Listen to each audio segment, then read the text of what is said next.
right. Happy Sabbath, everybody. I wanted to add in my wisdom that my mom has sent for me. It told me. Thank you to the other pastors and the staff for sharing yours. This week as I was prepping, I asked my siblings, what would you say about my mom, about our mom? What's the wisdom she passed down? And all of them said the same thing I was going to say. So my mom is consistent. My mom has always told us before we leave, I love you and I'm proud of you. She always talked about how we could be anything, do anything. She's been our biggest cheerleader and our biggest supporter. And I just want to give a bigger shout out to my mom. 2 years ago, this month, my mom was diagnosed with breast cancer. And we were grateful that it seemed that we caught it early and that they'd be able to treat it pretty quickly, but it was very aggressive. So that year following was surgery and treatment and ups and downs with healing and not healing and all of that. And we thought we got to that 1 year mark and we thought she was going to be okay, and then it was back. And so we've gone through almost another year now of more surgery, more treatment. But as of the beginning of March, my mom is cancer-free. And my mom is a survivor. And it's made all of the holidays, the Mother's Days, the birthdays, all of that much sweeter. So happy Mother's Day, Mom. I know you're watching. Love you. All right, let's pray before I start. Dear God, come and be in me right now. You know what I've prepped for, and I feel like it's from you, but if you're going to change it right now, you have the freedom to change it. May the words that come out of my mouth, may they touch at least one person today. May they be the message that somebody needs, and for them to know that there's somebody here that loves them too, and that feels the same way that they do, and just calm these nerves that are creeping up on me right now, and just remind me that there's a church family here listening and loving on me too. Thank you so much, Lord, for this opportunity. We love you. Amen. Whew. Okay, we're getting all the tears out right now. No more are going to come. I didn't know they were going to come, but if you know me, you know that's kind of how I express myself, though, too, when I feel big things. Let me tell you a little bit about me for those that don't know me, or it's been a while since you've seen me here because I've been stuck at home. I've known a couple things pretty much my whole life. I've known that I want to be a teacher, and I know that I wanted to be a mom. My kindergarten teacher will attest to that I used to talk a lot about how many kids I was going to have when I grew up and things like that. So I've been able to achieve those two things. I did become a teacher. I am a mom. And through those situations and things going through life, God has taught me a lot, and he's taught me that the people around you or the things that happen to you, the places you go, he works through them to grow you and to pull you into a deeper relationship with him. So some of what I'm going to talk about today is or some of those things he's taught me, but maybe they'll show you also some of the ways that maybe he's been poking and prodding at you or doing things for you and you haven't acknowledged that it's him. So hopefully you can see that through me. And I think that I'm up here, yes, because I'm a mom and it's Mother's Day, but the truths and the things that I'm going to share are not just for moms. They're not just for parents. They're true things about God, and they're going to be true for you, and they're going to be true for anybody. So hopefully they come through my humble words. I was able to be a teacher for 8 years, and all of those kids that were in my classroom, they're my kids now too, so I don't just have 4 kids at home. I've got, I didn't even count them. There's so many kids out there that are in my heart because they were in my classroom, and so I've learned a lot through those years. You should be seeing a picture of my kids. My 4 lovely, silly, energetic kids. I have TJ, he's our oldest, and then Claire, and then we have our twin boys, Henry and Wyatt. Hi, guys. I know you're watching, too. They just bring me so much joy, and so I'll talk a lot about them today, too, and the things that I've learned from getting to be their parent. And after I quit teaching, I became the children's ministry director here, and, way back when we got to hold services here live and not have the cameras, you would often see me up here with the kids doing stories or more likely an object lesson. So I know you've been missing me. and missing my object lessons. So my sermon today is more of an object lesson. That's where I'm the most comfortable. I have found through teaching that that's a way that the kids really connect with it, and I think adults connect with it well too. It gives you a visual, and it helps you connect it to your life. And so I hope you're excited to see an object lesson today and can connect with it. So today I've called it Mom Carries It All. And this is why.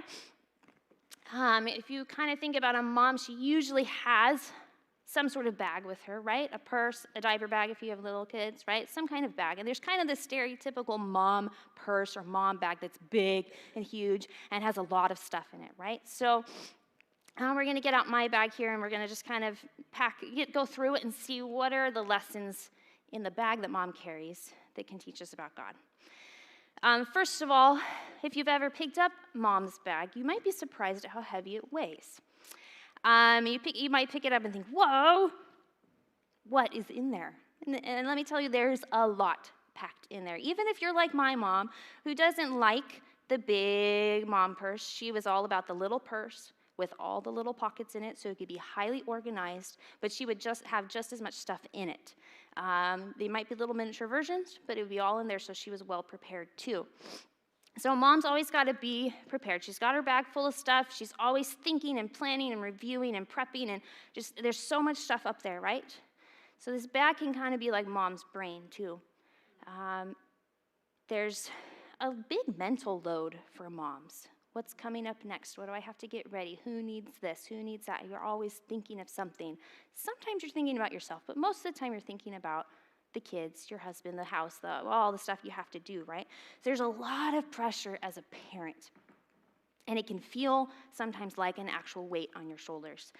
There's pressure to raise healthy kids, so what you're feeding them has to be the right things. There's pressure to make sure that they learn their manners. There's pressure to make sure that they know music and they're good in math and they're good readers, and the list can go on and on and on about this pressure of what you're supposed to do with your kids, right? And sometimes it can be overwhelming. You might not have the pressure of taking care of your kids. Maybe your pressure and your weight is providing financially for your family. Maybe that's what your burden is. Maybe there's a conflict at work, and right now that's your burden. Everybody has something that's their pressure, that's their weight that they're carrying around, right?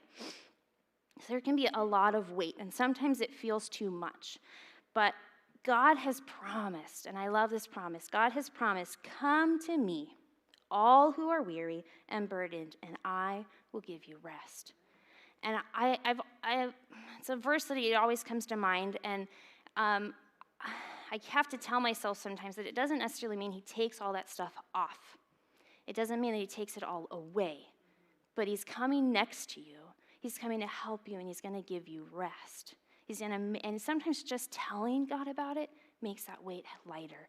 Sometimes just telling a friend about it makes that weight lighter. He wants to help. He doesn't want you to do it on your own. He wants to take that burden from you. I remember when I was pregnant for the first time, and it was about Christmas time, and we knew already that we were having a boy. And at Christmas time, you're talking a lot about Mary and Joseph and how God chose Mary, and she was going to have this amazingly special child, right? And I remember sitting over there where we usually sit in church and kind of trying to put myself in Mary's position and just thinking, wow, what a testament to her character that she was chosen for that. And trying to think, what am I even close to that? Would I even compare at all? Would God choose me at all? And then thinking about, my child is a child of God as well. What does God have in store for my baby? And then you start thinking and making your plans too. Wow, I've got to instill in my child the love of God. And I've got to teach him about him. And I want him to understand what God has planned for him, right? So then that pressure kind of starts even before you've met that baby. Just as that baby's still being formed and growing. And you start feeling that responsibility then. And even before you meet your child how special they are and how much you're going to love them. So it can start early, and you can get kind of that weight, right? So mom carries it all. There's so much in there. It's heavy, but God's there to help you. So let's start kind of trying to unpack a little bit now. So in mom's bag, You're going to find all sorts of things, right? Because you've got to be prepared. So you might find some things like maybe some extra clothes. The kids always need extra clothes, right? Probably some snacks. You're going to have some snacks in there, right? Maybe for mom too, not just for the kids, right? There's going to be, so many things. Let's see. There might be some, there's lots. See, and it's kind of hard sometimes to find things in there, right? Sometimes your mind gets all jumbled up too, right? All their stuff in there. Oh, man, you might find an extra toy. Some kid needs a toy, right? Well, let's see. Something I know I always found in my mom's bag, and I always make sure I carry in my mom bag, is some chapstick. And I would love to see in the comments what's something that your mom always had in her bag. Maybe if it's something unique, but chapstick. This one happens to be good old Carmex. Maybe you have some lip gloss. Maybe your mom always had lipstick in her purse, but there's always something for the lips, right, in your bag, in mom's bag. And it makes me think about being slow to speak, being careful what comes out of our mouth. You might remember that scene from when you're a kid. If you don't have something nice to say, don't say anything at all, right? I think sometimes we say it to kids, but adults need it also. Being careful with our words as a parent is really important. Kids come, especially when they're little, with really big emotions in a really little body.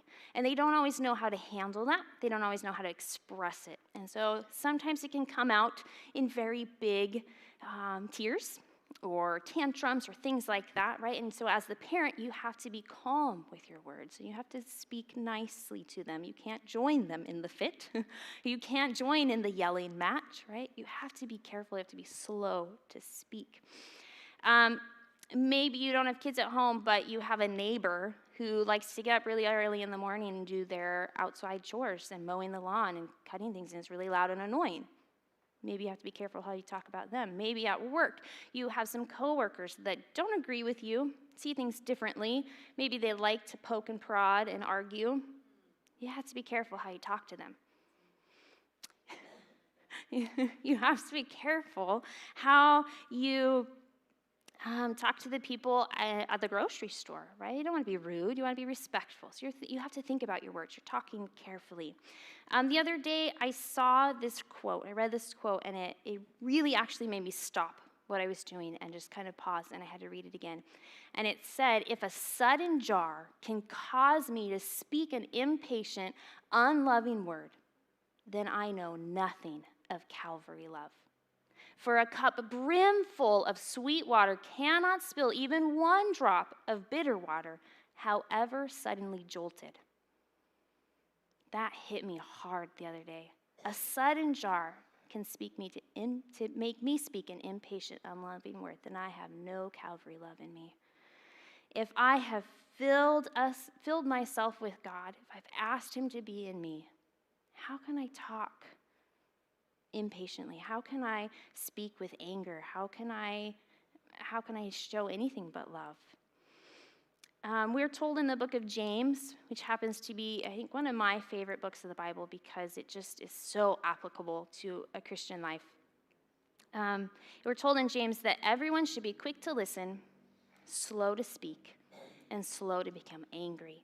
And I think that's just such a good reminder that we have to monitor our reactions, especially when we're angry, to make sure that what comes out of our lips is kindness and love. And if I'm being really, really honest with you right now, this is an area where God is helping me to grow right now. When you're home with 4 kids, sheltered in place with 4 kids, you can tend to get a little frazzled. And I love my kids to death, but sometimes when you get frazzled, you're not as careful with your words. And for me, it's more the tone of my words. It's not so much the words that I'm actually saying, it's the tone. So I have to be really careful that I haven't let myself get too tired, try to do too much all at the same time, and that I just have to slow down for a second and be careful how I talk. And if you are blessed with a child like I am that is a little bit more emotionally sensitive, he probably gets it from me. But if you're blessed with a child like that, it really is a blessing. They feel so much, and they're so empathetic. But it means you have to be even more careful how you talk to them. especially when they're frustrated or if you're disciplining them. You have to be so careful that the way you talk, they can still feel the love through you and still get the direction, that they're not feeling down about themselves, but they're still hearing your careful words. As a teacher, you have to be careful with your words as well. You want the kids to understand what you're teaching them, right? So you don't want to be confusing, so you pick and choose your words. They say all sorts of silly things and weird things sometimes, right? So you have to be careful with your reaction, that it's appropriate, that it's helpful, right? You're talking with parents about issues with students. You have to be careful as well. You want to be a good communicator, and that requires respect and requires kindness coming out of your mouth, right? Of course, there's going to be times when you disagree. Of course, there's going to be times when you're frustrated and you're upset. But if we can train ourselves to slow down a little bit before we talk, then we can be careful about what comes out. And as a Christian, I think if we can be an example with the way we talk, I think that's one thing that will make people turn and look at you and notice there's something different about them. They don't use those words. They don't disagree loudly. They don't put down those people. There's something different about the way they talk. So I think chapstick, being careful with your lips, is a good reminder. Let's see what else Mom might have in her purse. Let's see. Oh, here we go. Rubber band. Right? Especially like for me, if you have longer hair, you're going to have a rubber band for yourself. If you have a daughter, you probably have one for them, right? Something to hold things together, right? A rubber band. So this rubber band for us today is going to be, we're going to think about the stretching that happens with a rubber band. God wants to stretch you. He wants to grow you. He wants to take you out of your comfort zone and teach you something. So let's talk about this rubber band and the stretching. Being a parent in itself stretches you, and it brings out your best even through the rough patches. Especially, I think, the sheltering in place, you might be used to a couple hours of by yourself every day or going off to work and coming home, things like that. You don't have that break right now, so you're being stretched. You're stretched to keep your days structured just enough while you're at home. You're stretched to be patient with all the family members that are around each other all the time now, right? To be flexible with what we can and cannot do. And I think this time can bring out a lot of anxieties that maybe you don't feel on a normal basis, or that were kind of under control, or that you didn't even know were there. I think that can come out in this time. So God is stretching us and pulling us and wanting us to learn some things. This last year, I've been stretched quite a bit, and not just because I carried twins. Last year, when we found out we were having the twins, we had to weigh, do I keep working and we put the babies in daycare as well, like we did with the older two, or do I quit working, or does Tyler keep working, things like that, right? We had to weigh it. And so we chose for me to stop working and to stay home, which I've always wanted to do. I've always wanted to be a stay-at-home mom, so there's a part of me that was overjoyed for that. And then there's the part of you that is worried about the finances. And then there's the part of you who feels like, well, with the older two kids, I didn't do that, so is it fair? Is it unequal? Things like that. And the other part for me was just, I love teaching. I loved being a teacher, and changing that part of me was hard. A lot of my identity was that I'm a teacher. That's how I would talk to people. I'm Lisa Mitchell, I'm a teacher. That was who I was, and to change that was very difficult. I've struggled with that a little bit, even though I'm so happy to be home with all of my kids and get all that extra time with them. So God's been showing me that, yes, that's a part of me, and it'll always be a part of me, and maybe eventually I'll go back to it, but it's not all of me. And I have other talents, I have other things I can do, there's other places in ministry for me. So God has been showing that. And maybe you've had a leap of faith, like you've taken a leap of faith like that, or maybe you've had a big life change like that you feel like something about you has been taken away, and then you kind of have to look at yourself a little harder. Maybe you've had a review at work that showed you have some improvements to do. That's not easy to hear, right? It's stretching you. It's not easy, though. I've seen how God's I've seen how God's hand is not just in how I view myself, but it keeps providing finances. He keeps giving us opportunities to share and to be validated. So I think stepping out and trusting is a really big step, and it's a stretch that God wants you to do with him. So sometimes the growing we go through isn't easy. Maybe you wouldn't choose it. It's hard looking at ourselves and noticing weaknesses, noticing things that need to change. But he's got a promise for this too. And this time at home, and maybe you're feeling those insecurities a little bit more. So I want this promise to speak to you today. This one says, "My grace is sufficient for you." Power is made perfect in weakness. I'm going to read that part again. "For power is made perfect in weakness. So I will boast all the more gladly of my weaknesses, so that the power of Christ may dwell in me." Weakness is a good thing. It shows us where we need God. It lets him come in and show you need me in you, and you can be better than you thought. So weakness is a good thing. If we can start our day, if we can ask God every day to come alongside us and say, "God, I know I'm weak. I know I have these areas to work on. Please come and help me. Please come and be with me." And he's going to do that. And you're going to be getting better all the time. And I think a reminder for parents, too, is that they don't need perfect parents. They need examples of people that are growing and learning all the time. And they need examples of people that have asked God to help with that. And a quote that helps put perspective on it for me comes from a book called Risen Motherhood that I've been reading a little bit at a time. And it's by two sister-in-laws that have taken the gospel and tried to apply it to motherhood in all sorts of aspects. And they've said in there that God has a greater purpose than the struggle we see today. He has a greater purpose than the struggle today. So even though today maybe it feels a little bit hard, but there's something down the road that's even better because of that struggle today. So if you're going through a struggle right now, remember that God is with you through it, and that there's something bigger and better happening. It's in the works. All right, let's move on. What else could be in Mom's big old bag in here? All right, let's see here. All right. I think everybody should have these in their bags, not just moms. Baby wipes, right? You got to use them to clean everything. And maybe people have a lot of hand sanitizer in their bags right now too. But messes are going to happen, right? Whether you're a parent or not, sometimes messes happen. You have to be prepared to clean them up. Especially if you've got really little kids, there's going to be food messes. Even this morning, I was holding the babies and doing something in the kitchen, and the container of eggs was on the counter, and a little baby hand hit them down. They all fell on the floor.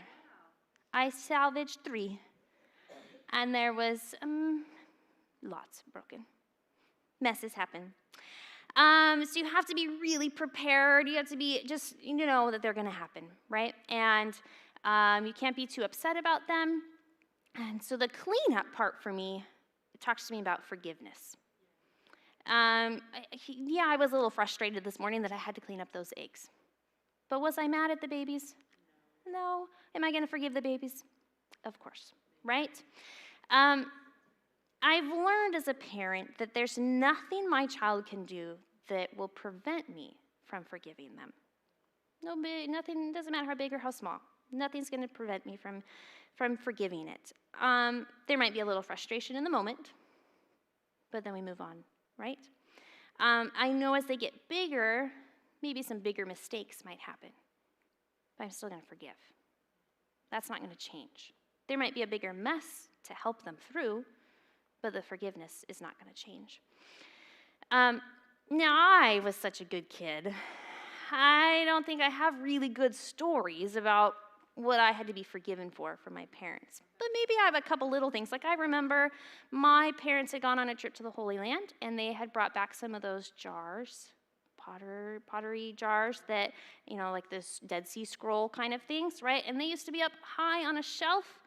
There's a bookshelf, and they were up on the top shelf. And you have chores as a kid, right? You have to dust sometimes. And sometimes my job was to dust, and so I was dusting those shelves, and I remember I knocked down the Dead Sea Scroll jar.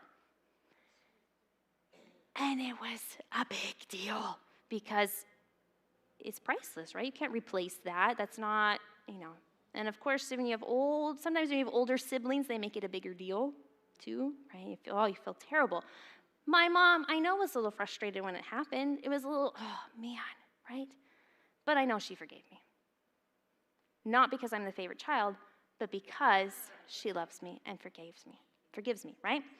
I also remember I was a little bit older, and I remember that I lied to my mom, about where I had been. And I'd never done it before. I don't think I've done it since. I happened to have been with my brother at said place, and he talked to my mom on the phone, and he outed me. And so then you have to come clean, right? Right? You have to explain why you said what you said. So I know my mom was disappointed, but she forgave me. And I know that if I had done something worse, she still would have forgiven me. There's nothing that a child can do that a parent is not going to forgive. Sometimes when the offense gets bigger, it's harder to do that, but we still can. We're trying to get there, right? In Ephesians, we're told to be kind and compassionate to one another, forgiving each other, just as in Christ God forgave you. So if I'm getting forgiveness from God, I can't hold it back from you. I can't hold it back from my kids. Sometimes I think we might even hold forgiveness back from ourselves, though. And there might be some mistake you made in the past, or something that you wanted to do and never made it to doing, and you haven't forgiven yourself for that. I want to give permission for you today to forgive yourself. Don't hold it on you anymore. Talk to God about it. Take it off. That burden lifted will make you so much lighter, and you can move on to full healing, to be repairing a relationship if it was affecting that, or even just trying something new. So don't forget to forgive yourself as well. All right, moving on. Let's see. Back to our heavy, heavy bag. Let's see what else could be in here. All right. I've got some keys. Right? Mom has always got some keys. Let's think about places that you use keys to get to, or what you use the keys for. You use keys for your house, right, to lock it up. You use it for your car, and you use it for work, too. Maybe you have like a key card for work, too, but I have keys for lots of rooms for my work, for here at church, right? So we have keys, and keys is going to be work for us. As a parent, you're always working for your kids, right? And you're planning and working for their good. You want to get them into good schools. And even before they're born, you're trying to get them the best baby products, the best clothes, the best lotion and shampoo and all the right stuff for them, right? You're trying to make sure that they're in the right amount of extracurricular activities. You're trying to provide for them financially, making sure you give them enough time. Did you give them some presents? You're always working for them, right?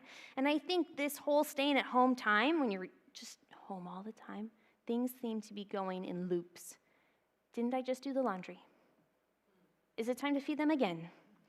I just did the dishes, but I have to do them again. There's just working all the time, right? But it's all out of love for your kids, right? It's all to make things good for them. There's another quote from that book on motherhood that I talked about. It says, "There's no mundane moment too small for God's glory to shine through it." There's no mundane moment too small. So that third time you're washing the dishes today, the fifth time you're sweeping the floor because everything got messed up, that's an opportunity to show God's love for your family. It's an opportunity to minister, right? Sometimes we forget that just being home and being with our families is showing God, and it can be just a ministry like that. So those little mundane things that you're doing all around the house, you can still be a beacon of light while you do them, right? Kind of changes your perspective. I know that God has been working for me lots of times over my life. I've been able to see that. One is the fact, like I mentioned, that I'm not teaching this year. I think having the challenge of changing the last part of the school year into distance learning, having to video chat with my class and video movies to show them how to learn things while being at home with my 4 kids, that would be a very big challenge for me. So maybe God was like, Lisa, no, let's not put you through that, right? I can't even imagine how hard that would be for me. I know there's teachers out there doing it with kids, and I applaud you for doing that. You're doing an amazing job, and God is going to give you extra strength to keep doing it for the last few weeks. Other things that I've seen God working for me, for my good, more than a year ago, before we knew we were pregnant with the twins, it was the time of year we kind of look at health insurance and changing or not changing, things like that, right? And we made the choice to change me over from mine on to Tyler's, and so the whole family's on my husband's insurance. And then we found out that we were pregnant, and then we made the choice that I wasn't going to be working anymore, so my insurance would have had to change anyway. And we didn't have to go through all of that. And I know that seems like a really minor thing, but for me, I see that as being God taking care of us and planning for our future before we even know about it. Every time that we've had to move or one of us has needed a job, there's always been that just right timing in connection with somebody or an opening over here just at the right time to provide that for us. And there's always been God's work in that timing. There's been no explanation otherwise for it. So sometimes I think we go through things and we look back and go, oh, yeah, this worked out because of him. And maybe there's things in your life that you need to look at and say, maybe that was God. It wasn't just a coincidence. That was God planning it for me. So this is the promise that he's told us, and it's a very well-known verse in Jeremiah, right? But I think it's something to remind ourselves. For I know the plans I have for you, declares the Lord. Plans to prosper you and not to harm you. Plans to give you hope and a future. He wants the best for you, just like parents want the best for their kids, right? He's planning for you. Look around in your life and see the ways that he has put somebody there to talk to you about a certain thing. That's him doing it. He opened this door for you instead of that door, right? That job opening instead of that one. This move instead of over there. That's all him. He wants what's good for you. Sometimes we do have to be patient, though. Sometimes we want the change right now, or we want the answer right now, and we don't feel it. We still have to trust, and if you pray about it and you go with what you think God is telling you, oftentimes you'll look back and say, yeah, that was the choice God was doing it for me, right? So look for the ways that he's planned things for good for you. Okay, let's go back to our bag. What else could be in here? This one. All right. I've got some photos in my bag. Now, if you remember way back when, right, when you get pictures, you get the little wallet size ones, right? The tiny little squares, and you would hand them out to your friends. Maybe you'd sign the back of them, or you'd send them to grandma and grandpa, or mom and dad would stick them in their wallet, right? And you'd pull out your wallet and you flip through all those little plastic pages with all those little pictures, right? I remember my dad even had some of those. Now we have them on our phones, right? Or we share them on social media, things like that, right? But why do we have these pictures? Why do we take pictures and give them to other people? It's because of the joy that we take from our kids. It's the delight we have in them. It's how proud we are of them, and we want to show them off, right? I think that's one reason why from a young age I knew that I loved being around little kids, is they're just so full of joy. Babies especially, you get those little giggles going, and you just can't help but smile too, right? They just spread joy wherever they go. And as a teacher, those were some of my favorite moments when you see the light bulbs go on for somebody. They get it for the first time. They made that connection that you've been working so hard to help them get, and they haven't yet, and all of a sudden it's there, right? Or when they come in and they're so excited about a book they read or a movie they watched or something they did and they want to tell you about it, and they're just overflowing. There's joy in that, right? So as a teacher, I felt that. And then when you have your own kids, that joy is even bigger when you watch them learn how to do something new for the first time. You get that first smile, all those things, right? Now, I could go on and on about my kids, and all the cool things that they're doing, like the babies and how much they are learning how to wave and give high fives, and they're furniture walking, and they're making each other laugh, and they're stealing each other's toys right now. They're playing peekaboo. Oh, there's so many fun things that they're doing right now. Or I could talk about Claire and how brave she is. She's not afraid to try anything. She's riding her bike with no training wheels, right? She's learning her letters and trying to read. I could talk about TJ and what a great reader he has become and how kind and helpful he is and how creative he is. I could go on and on about my kids because they bring me so much joy and I'm so proud of them. I can only imagine that the joy that I feel for my kids or for my students is just a fraction of the amount of joy that God gets from us. When we accept him, when we share him, or when we take the time to just be with him. It's got to be just a small amount compared to how happy it makes him. The Bible says, "For the Lord takes delight in his people. He crowns the humble with victory." So never forget that he enjoys being with you, and he wants to be with you. Let's see. What else is in the big old mom bag? Yep, there's some more snacks down there. Can never have too many of those. Oh, here we go. Some Kleenex. Tissue, right? I remember as a kid we always called it Kleenex, and now it's tissue. We just call it tissue. I don't remember why we made the switch, but yeah, always got to have some in your bag, right? There's somebody's going to be crying over something, or in an emergency you got to dry something up, right? So you have your Kleenex. There's often a lot of tears in motherhood or with kids, right? Whether it's just the baby crying because that's the only way they can communicate, or the kids are crying because they fell and got hurt, or because they're arguing and are very frustrated with their sister or brother. There's tears, right? It could even be the mom in the bathroom wiping those tears because she's so overwhelmed or so exhausted, right? There's tears. The Kleenex and the tears, for me, it always comes back to prayer. So Kleenex is going to be prayer for us today. There can be tears of relief, too. Like when your child has been sick and that fever finally breaks, there's so much relief, right? Or you finally get to meet your child for the first time. There can be tears of joy there, too. So any reason for those tears, I find myself praying in those times. Maybe it's to ask for help, for understanding, for patience, for wisdom. Or it's because I'm praising God and thanking him for just the wonder of that moment. I think especially as our kids grow older, there are parts of parenting that can get harder, and so you're praying for more and more wisdom, right? Sometimes I find myself when I'm praying even now about my kids or things in general, sometimes I don't have the words to say. I know I've got to bring it to God, and I know I want his help, and I need his help, but I don't always know exactly what to say. And so there's a verse in Romans that helps me in those times. It says, "In the same way, the Spirit helps us in our weakness. We do not know what to pray for, but the Spirit himself intercedes for us through wordless groans." What a picture, right?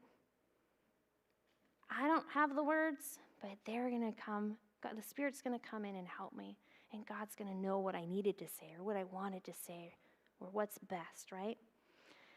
Sometimes it's really hard to put those words, those feelings into words, or just say all those things that we want, but he's there with us. He can hear them, and the Spirit is there to help too. I know there's another verse that talks about praying without ceasing, and I kind of find myself doing that a lot of the time too. There's just kind of this running conversation going on in my head throughout the day with God. Talking to him about what I just saw the kids doing, how fun that was. Thank you for sharing them with me, God. Or I'm feeling really tired right now. Help my patience. Or praying for somebody that you know is sick. Things like that. You just kind of a running conversation. You don't have to wait for a specific prayer time and have a very eloquent prayer with all the right words, right? God doesn't ask that of you. Is that a great thing to do? Yes. But you don't have to do that. God just wants to hear from you. He wants to be with you. If you are a mom or if you're a parent that is wanting someone to come alongside you and be a prayer partner, please let me know. I'm willing. I know lots of other moms in the church, older, younger, that are willing to come alongside you and be that prayer partner too and to support you. So please let me know. I think prayer and praying over each other is really, really helpful and really, really important. So the Kleenex is prayer. Let's see, what else? Coming down here. There's always something to write with in here too, right? Let's see, but this is my last one. Somebody gifted me one of these really fun necklaces that is made for the babies that are teething, right? So that they can grab the necklace and gnaw on it and not like your clothes or your hair, things like that, right? So I have this really fun mom necklace. That's what I'll call it, right? A necklace is a circle, right? Or an oval. There's no beginning or end, right? So this necklace or any, maybe it's a lanyard you might have in your purse, right? It's going to represent endless love. It doesn't begin or end. It's just a loop over and over and over again, right? So our necklace is endless love. And I wanted to end with this one because for me it's the most important. But I also feel like it seemed a little cliche to just talk about love for Mother's Day, But really, it's where things start and it's where things end, right? It's all about love. I mean, even in the midst of frustration, when you're feeling like, I don't know what to do next, the love is still there, right? When we talked about forgiveness, the love is still there. There's nothing that's going to change that. God has shown his love over and over too, and shown that it's constant. You think about all the times he had explained to the disciples and the people around them that he didn't come to condemn, but he came to save. It's all about love. Think about the people that he chose to involve in ministry. It's not people that normally would be chosen, right? But it's from his love for them to show it doesn't matter what happened. I still love you, right? And we should be emulating that love, not just as parents, but with everybody. We've been given guidance for what that love should look like. And it's a blueprint that's often called upon when we talk about marriage, but I think it's applicable to parenting as well. And if we love with the Calvary love, like I mentioned earlier, that Calvary love, then we're going to be patient with people in our life. We'll be other-seeking instead of self-seeking. We won't hold grudges, or we're not going to just decide to stop loving, right? We're going to need to focus on being and acting out that kind of love. Not just to your family and your friends, all those people that it's easy to love, right? But to everybody. I've seen great love the last 2 years, as I mentioned with my mom and her battle against cancer. My parents have shown great love for each other and going through that battle together, right?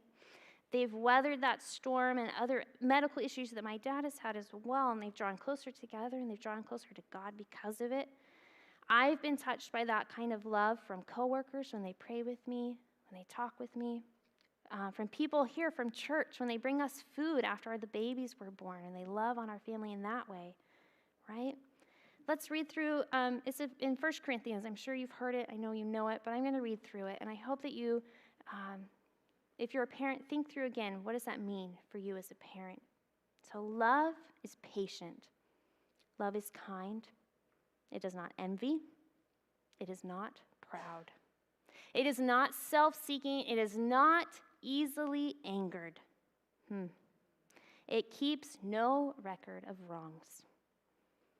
Love does not delight in evil, but rejoices with the truth. It always protects, always trusts, always hopes, and always perseveres. Love never fails. If I can be a parent with that love, oh man, what a goal, right? If I can be a parent with that love, if we can go to work with that love, if we can show that love to our neighbors, if we can demonstrate it to our students, then we'll be like the song, they'll know we're Christians by our love, right? Again, like we talked about earlier with our voice, our speaking. What's different about them? I want that. It's the love, right? So God is a part of your everyday life, and he's working for you. He's longing for a closer walk with you. So take a look at your life. and see where he's been growing you, and you didn't even realize it, and you didn't attribute it to him. Remember this weekend to reach out to your mom or to a mother figure in your life. Acknowledge the many things that they have carried, that you didn't even realize that they were carrying on their shoulders, and the way that it's taught you about God. And next time you see a mom with that big old bag full of things that she's prepared for everything, let it be a reminder to you that God wants to love on you just like a parent. He also wants to discipline you so you will grow and mature. He is forgiving and delights in you. He's always working for your good. He wants to help carry your burdens and to give you rest. And above all, his love never fails.